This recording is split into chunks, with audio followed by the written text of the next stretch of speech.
the pitch training session. Yeah.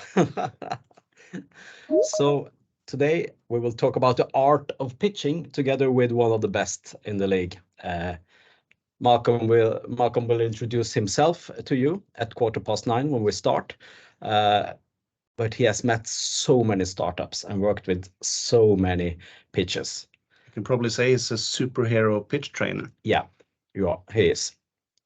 So we want you to join the workshop today and really listen to what he says and really work with your own company at the same time, always thinking about yourself and your company. And you will all get 1 hour session with Malcolm afterwards, and he will coach you individually on your pitching and your pitch deck. So that will be very valuable for you. And of course, we're gonna convert theory to practice sooner rather than you think. So this session, of course, will be one-to-ones. But the next session, next week, we're actually going to talk to real investors. Isn't that right, Stefan? Yeah. So you will each get 5 minutes to pitch your company next week. And we want you to pitch the company from an investor perspective now. So we also want you to include your investment offer as part of the pitching, even if you're not yet completely sure of how that actually will look in the end, but that you at least have a hypothesis. Yeah. And that's what you see in the Dragons Den, that you need 1 billion euro for a valuation of 10 million euro or something like that in the end. The difference here is that the investors are briefed as where you are in the process. So they know that you haven't completed the RFP process yet. They know you're still developing your pitch deck. But we should try to finish to the best of our ability until next week. So there will be nice investors. Yeah.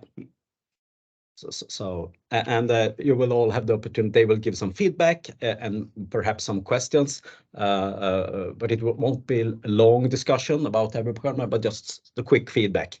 And just to be very clear with you, when you get the investors' feedback, this is so important. Just say thank you. That means a lot. No excuses. Oh, we haven't done that yet. Oh, we know that we haven't. No excuses. Nothing else.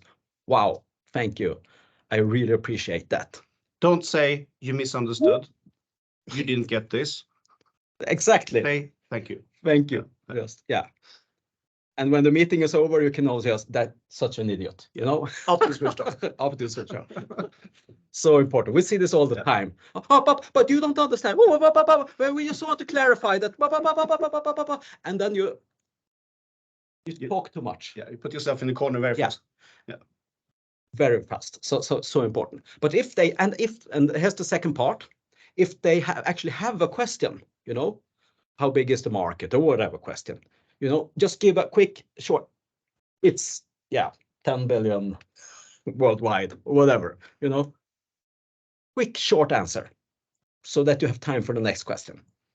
And if you don't know the answer, it's totally fine. Just say, we're not sure about that yet. That is something that we're looking into. Or I will look up that for you and come back to you with that after the session. Yeah.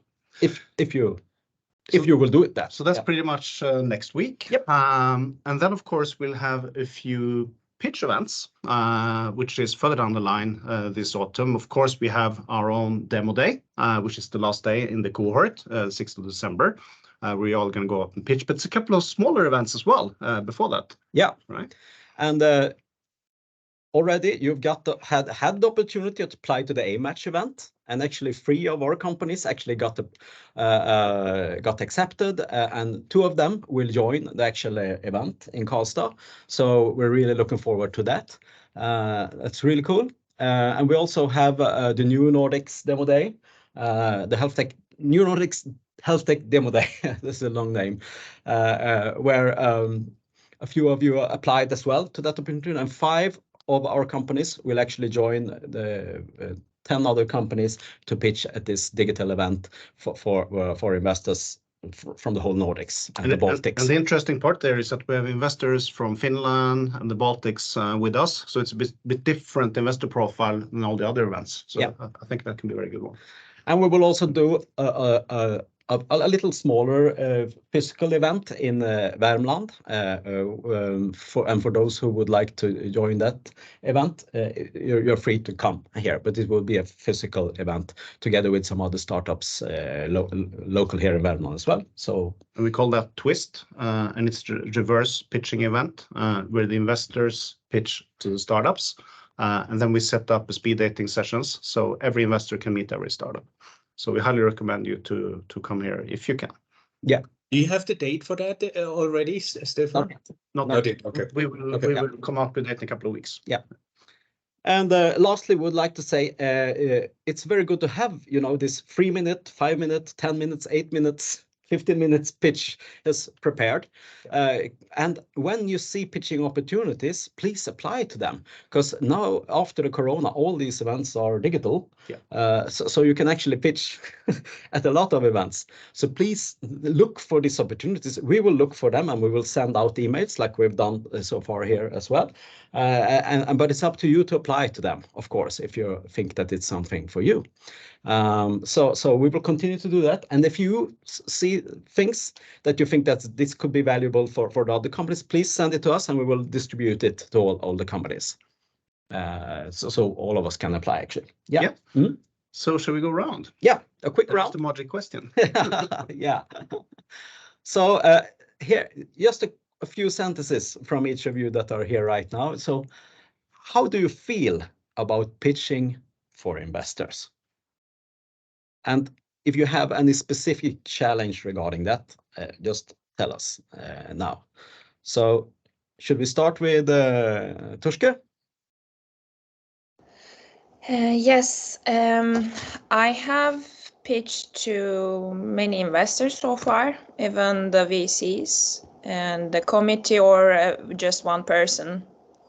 And they have all different backgrounds. Like some people, they don't have any background in technology. Some people, they have different competences. I mean, it's always good to receive feedback, of course, that can really benefit the company.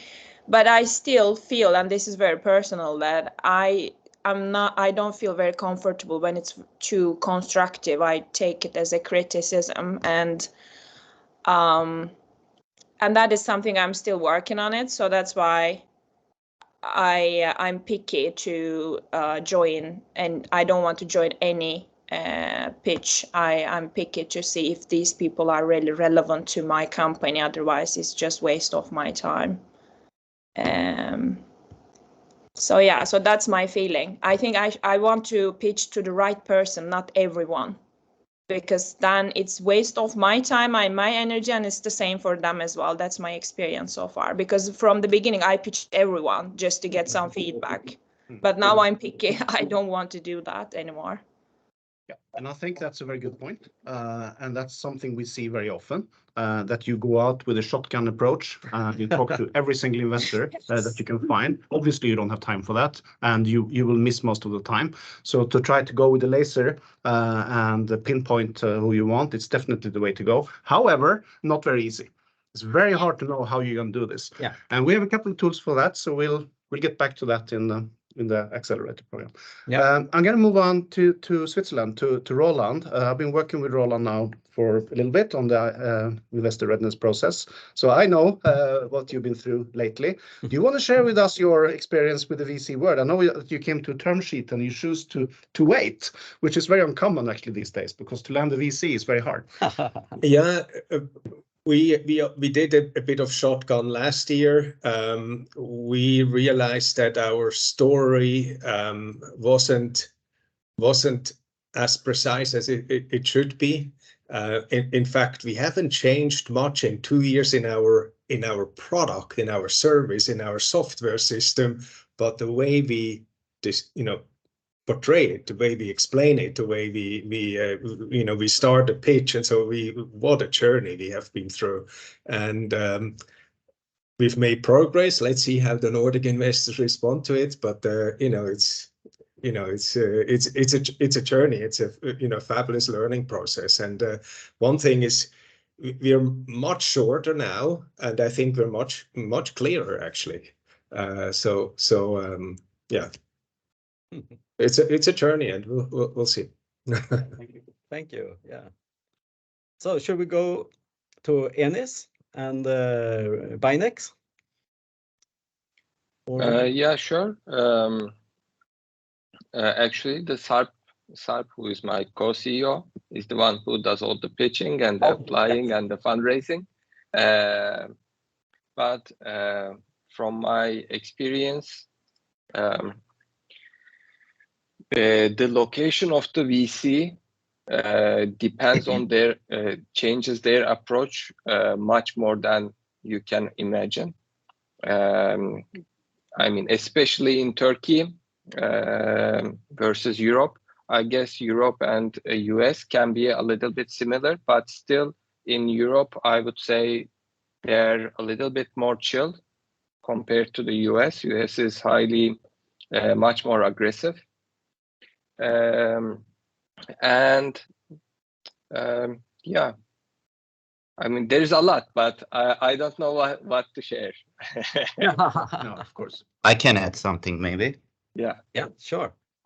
So on top of that, pitching as much as possible with, as Tuğçe said, with the time limit, considering the time limit, it's good. But there's a trick that I learned in my probably at around 6th month pitching. Is that you need to pick the worst one first, practice yourself, and your top ones at the last, so that you can land those. So that it was really simple, but I learned it after 6 months I started pitching. So then I used it and it became much better, how I deal with these. That's a great trick. It's a very good trick, I think. Yeah, yeah. It's easy just to go first to the best possible investor you think. Unprepared. Unprepared. Yeah, you are usually eager to talk with them, but it's probably not the best time. Get the feedback first. Yeah. Great. Awesome. All right. We'll move on here. I see that Guled, you're with us. Yeah. With Record Doctor. Hi, Guled. Welcome. Yes. Hi. For us, we've only had 2 investor pitches, so we're still shopping. Where my experience isn't that large regarding pitching for investors, but I think something that we still maybe are struggling because we are in early stage is how much actually we need from the investor and what are we looking for exactly. I think we're still maybe working on those parts, but we are taking part in the A-Match pitch presentation. Looking forward to that, and hopefully we can be more prepared then and get some experience and just learn from the others as well. Yeah. Thanks. And finally, we're going into the session right now. Maria, want to comment anything? Yes, thank you so much. I thanks for your sharings and shotgun. I recognize that. I think we did a lot of that. It was a big learning period of. I mean, I can see first of all how much time it takes. Like it really just took all our time away from actually developing the product. So that's a big learning. And also now I'm working more on actual traction, which makes me be more restrictive on actually getting an investor, because I could see how immature we were in our product, in our development. And it also, right now it feels good to know exactly what I'm working on before bringing somebody in. It just gives more stability. It was really, on the fly kind of. So that's a big learning, and still super interesting to keep it going and not forget the work with having a pitch that actually works. So it's really great, and Malcolm is just amazing. So yeah, thank you. Yeah. Thank you, Maria. Thank you. All right. Yeah, we will go into the session, and just one last tip before we go to session is please remember that you're not selling the whole company, the whole investment. You're selling the opportunity to get a meeting with the investor, to get a follow-up meeting. That's always what you are selling when you got 5 minutes of pitching. You can't do everything. It's not about getting the investment. It's about getting the next meeting. So never forget about that. Big difference. Yeah, it's a big difference. So important to Because remember. in the meeting, then you buy yourself more time to go into the details. Exactly. All right, so you get the link here to the Zoom. So please, we will end this session here now, and we will go into the Zoom channel.